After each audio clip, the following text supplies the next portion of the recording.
Hi there, I'm Rebecca Pereira. I'm a master's student in psychology at the University of Saskatchewan in Canada, and I want to share with you some of the things I have been learning recently. My research interest involves older adults.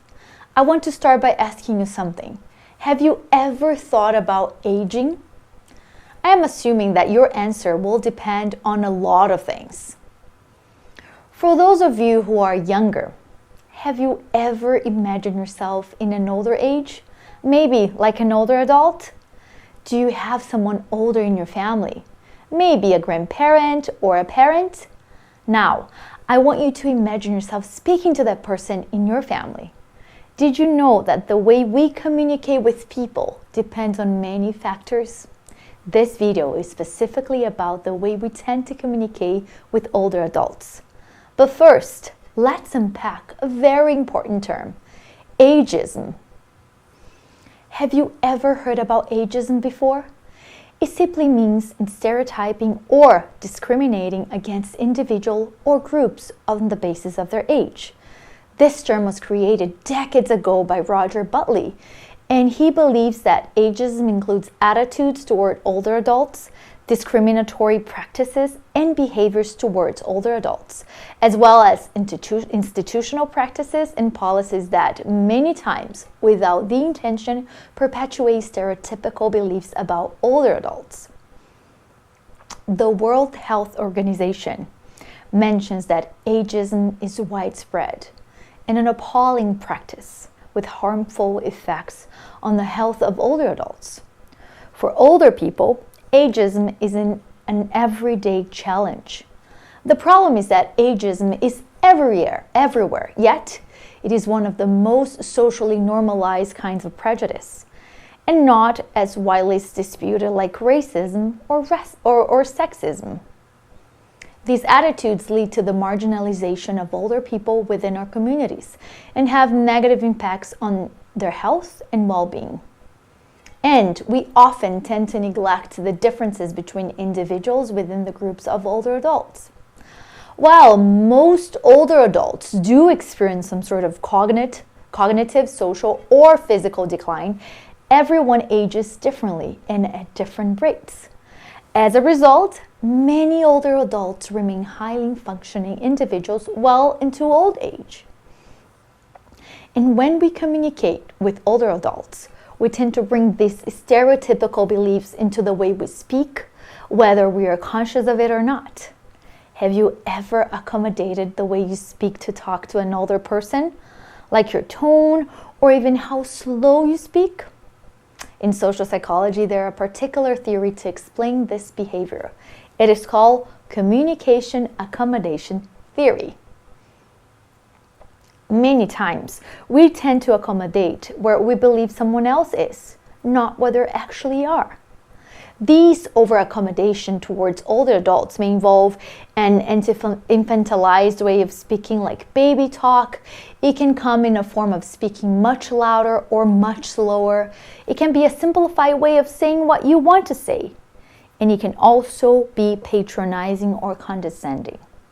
Research shows that even when this accommodation is done with good intentions, the older adult may find it demeaning.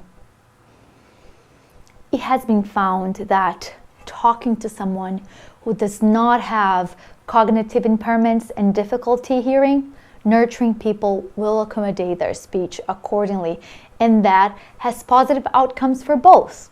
However, when this behavior comes from ageist beliefs, the accommodation tends to be exaggerated from reality and thus enhances the negative impacts experienced by older adults.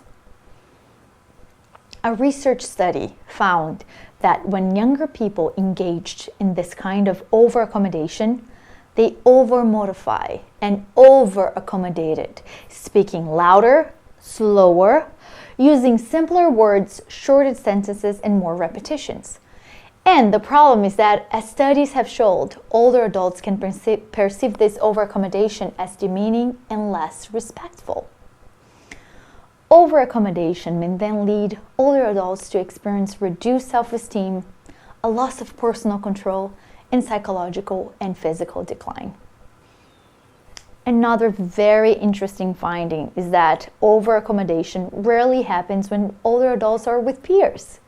They tend to happen when younger adults are talking to older adults.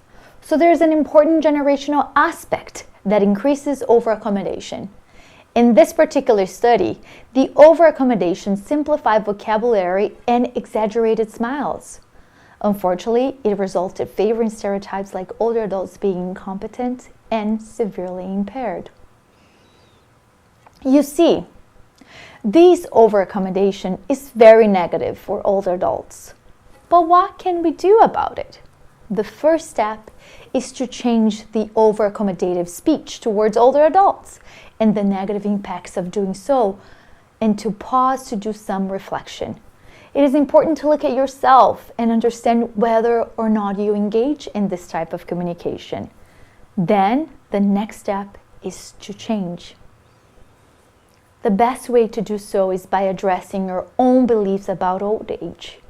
You can also learn appropriate conversational skills that can convey caring, achieving conversation comprehension while maintaining respect and politeness. Social interaction and communication are important in maintaining meaningful interactions and a sense of connection with people around us. Despite the importance placed on communication, it is one of the main factors impacting the quality of life of older adults in today's society. Let's try something together. Next time you talk with an older adult, whether it's a grandparent or someone at the grocery store, try to be aware of the way you talk to them. Pay attention to whether you are accommodating the way you speak. If you are, is it based on the person's needs or your own biases regarding aging? Maybe challenge yourself to call or FaceTime your grandparent and then pay attention to the way you communicate with them. You may learn a lot about yourself and perhaps how you can improve your communication skills. I am a firm believer that change starts with us. Thank you so much for watching.